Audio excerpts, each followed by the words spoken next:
بسم اللہ الرحمن الرحیم۔ السلام علیکم دوستو، اگر آپ پنجاب میں رہ کر کسی کے خلاف جھوٹی بات پھیلاتے ہیں تو تیار ہو جائیں تقریباً 30 لاکھ تک جرمانہ دینے کے لیے، اور اس کے ساتھ ساتھ آپ کو سوشل میڈیا اکاؤنٹ فریز یا تو مکمل طور پر بند کر دیا جائے گا، کیونکہ پنجاب گورنمنٹ نے ڈیفامیشن ایکٹ 2024 کو قانون کی شکل دے دی ہے۔ آخر کیا ہے ڈیفامیشن ایکٹ 2024؟ آج جاننے کی کوشش کرتے ہیں اس ویڈیو میں۔ حد تک عزت کا بل پنجاب حکومت کا حد تک عزت قانون 2024 پنجاب حکومت کے مجوزہ حد تک عزت کے بل پنجاب اسمبلی نے حد تک عزت بل 2024 کو منظور کر لیا ہے۔ ڈیفامیشن، جسے اردو میں حد تک عزت کہتے ہیں، یعنی کسی کے خلاف جھوٹی بات پھیلانا تاکہ اس کے معاشرے میں اس کی عزت کم کی جائے۔ اس بل کو پنجاب اسمبلی میں کثرت رائے سے انتہائی جلدی میں پاس کرایا گیا۔ حالانکہ حزب اختلاف اور باقی تمام سٹیک ہولڈرز نے حکومت سے 1 ہفتے کا وقت مانگا تاکہ اس بل پہ مزید مشاورت کی جا سکے، لیکن حکومت نے وقت دینے سے انکار کیا اور موقف اختیار کیا کہ یہ بل عام شہریوں کو اور آئینی عہدیداروں کو جھوٹی خبروں سے بچائے گا جس سے ان کی عزت پر سوال اٹھتا ہے۔ حالانکہ عام طور پر اس طرح کے بل عام شہریوں کو تحفظ مہیا کرنے کے لیے بنائے جاتے ہیں، لیکن اس بار عام شہریوں سے زیادہ حکومتی اہلکاروں کو تحفظ مہیا کیا جا رہا ہے۔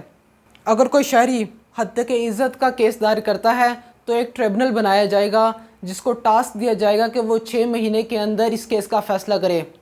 لیکن اس کے برعکس اگر آئینی عہدیدار کیس فائل کرتا ہے تو اس کے لیے ہائی کورٹ کا ایک اسپیشل سنگل بینچ بنایا جائے گا، اور کیس کے دوران اس آئینی عہدیدار کو پیش ہونے کی بھی ضرورت نہیں ہوگی، یعنی کہ وزیر اعلیٰ، وزیر اعظم، آرمی چیف اور باقی تمام آئینی عہدیداروں کے لیے ایک علیحدہ طریقہ کار اور عام شہریوں کے لیے ایک یکسر علیحدہ طریقہ کار اپنایا جا رہا ہے اس بل کے اندر۔ اور جو ٹریبونل قائم ہوگا وہ بھی حکومت اور چیف جسٹس ہائی کورٹ کی مشاورت کے ساتھ ہوگا۔ اس کا مطلب اگر حکومت کسی کے خلاف حد تک عزت کا کیس دائر کرتی ہے تو وہ اپنے پسند کے ججز چن سکتی ہے اور ان کی عدالت میں مقدمہ چلوا سکتی ہے اور اپنے مرضی کے فیصلے نکلوا سکتی ہے،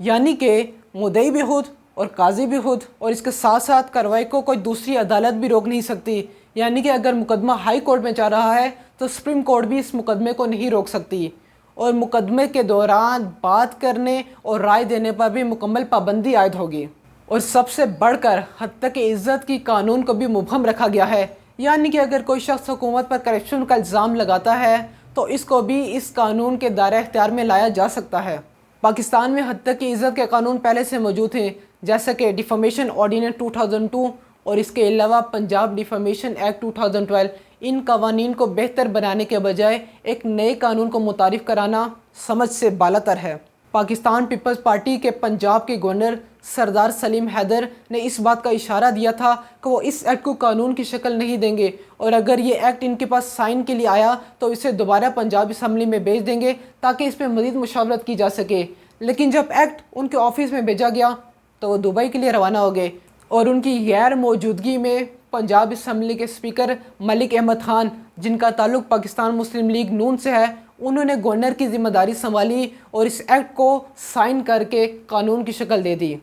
صحافی برادری نے اس پر پرزور احتجاج ریکارڈ کروایا اور قانون کو لاہور ہائی کورٹ میں چیلنج کر دیا۔